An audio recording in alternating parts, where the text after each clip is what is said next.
এই মাইক্রোওয়েভ ওভেনটি মাঝে মধ্যে ঝামেলা করছিল কন্ট্রোলিংয়ে। তো কী কারণে এমন হচ্ছে আমি মূলত মাইক্রোওয়েভ ওভেনটি খুলবো এবং দেখার চেষ্টা করব। তো মূলত দুটি সমস্যা আমি দেখতে পেরেছি, যা আপনাদের সাথে শেয়ার করব। তো প্রথমে আমি একটি ব্রাশ ব্যবহার করে এর যে ময়লা রয়েছে, ধুলাবালি রয়েছে তা পরিষ্কার করে নিচ্ছি এবং কিভাবে এর যে পার্টস রয়েছে, মূলত এর তিনটি মূল পার্টস, একটি হলো ম্যাগনেটন যার কানেক্টর আমি খুলছি এবং তার নিচে রয়েছে একটি ট্রান্সফরমার এবং একটি হাই ভোল্টেজ ক্যাপাসিটর রয়েছে। তো কিভাবে ম্যাগনেটন পরীক্ষা করতে হয় বা চেক করতে হয় আমি আপনাদের দেখাচ্ছি। কন্টিনিউটি মোডে রেখে মিটার আমি যে কানেক্টর রয়েছে তা চেক করছি এবং বডি রয়েছে কিনা তাও চেক করছি এবং একটি হাই ভোল্টেজ ফিউজ রয়েছে তাও চেক করছি।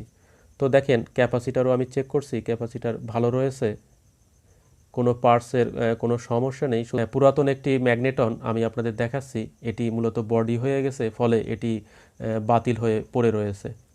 তো পূর্বের একটি ভিডিওতে আমি আপনাদের দেখিয়েছিলাম মাইক্রোওয়েভ ওভেনের ম্যাগনেটন পরিবর্তন করতে হয় অথবা কী ধরনের সমস্যা হলে ম্যাগনেটন বা ক্যাপাসিটার পরিবর্তন করতে হয়, সেটি মূলত আপনাদের আমি দেখিয়েছিলাম।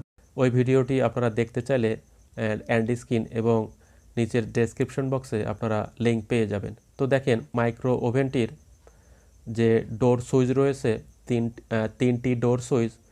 তো ডোর সুইচের যে কানেক্টারগুলি রয়েছে এই কানেক্টারগুলি খুলে আমি ডোর সুইচগুলি চেক করব। তো অনেক সময় হয় কি, ডোর সুইচ যদি সঠিকভাবে কাজ না করে, অর্থাৎ ডোর লক হলে যদি সুইচ কাজ না করে, এগুলো মূলত লিমিট সুইচ, ছোট ছোট লিমিট সুইচ এনওএনসি সিগন্যাল দিয়ে থাকে। তো এই লিমিট সুইচ কাজ না করলে অন হবে না। তো আমি সুইচগুলি চেক করব মিটার ব্যবহার করে এবং একটি বিষয় আমি খেয়াল করছি, সুইচের যে কানেক্টরগুলি রয়েছে তা মূলত অনেকটা ময়লা জমে গেছে, তেল চিটচিটে ভাব চলে আসছে।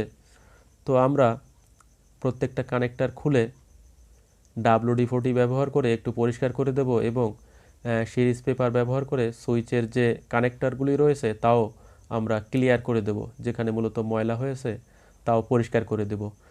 তো এগুলো হচ্ছে ছোট ছোট যে মাইক্রো সুইচ বা লিমিট সুইচ বলা হয়, যেটা মূলত অক্সিলারি সুইচ বা এনওএনসি হিসেবে কাজ করে। এনও মূলত নর্মালি ওপেন বা এনসি নর্মালি ক্লোজ যে সিগন্যালগুলি সেগুলো দিয়ে থাকে। তো ডোর সুইচের ক্ষেত্রে তিনটি সুইচ এখানে ব্যবহার করা হয়েছে। এই একটি সমস্যা আমি দেখতে পারছি, যেহেতু মাঝে মধ্যে কাজ করে এবং মাঝে মধ্যে ঝামেলা হয়। তো এ কারণেই আমি সুইচগুলি পরিষ্কার করে দিচ্ছি, অর্থাৎ সুইচগুলির যে কন্ট্যাক্ট পয়েন্টগুলি রয়েছে এইগুলি পরিষ্কার করে দিচ্ছি এবং কানেক্টারগুলি খুলে আমরা এর যে কানেক্টারের যে কভার রয়েছে তাও উপরের দিকে তারের দিকে কভারগুলি সরিয়ে আমরা কানেক্টারগুলি পরিষ্কার করে দিচ্ছি।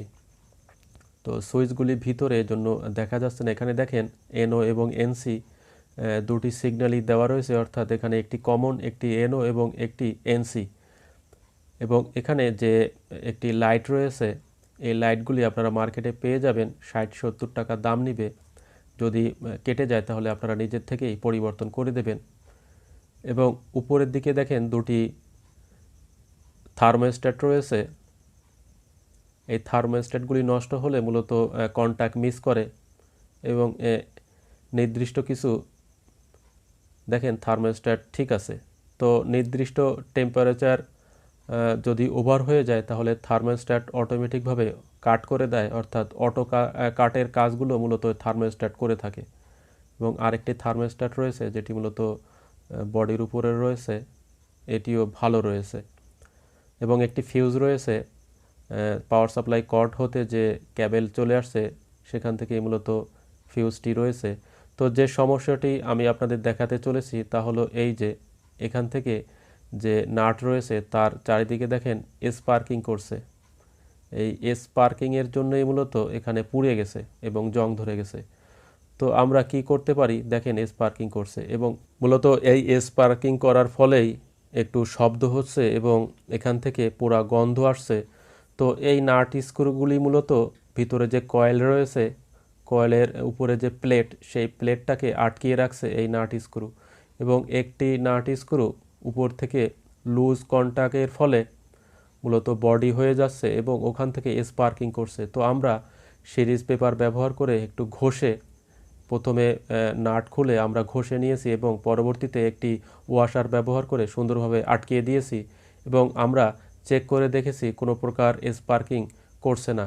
যেহেতু আমরা টাইট করে দিয়েছি, স্পার্কিং করছে না।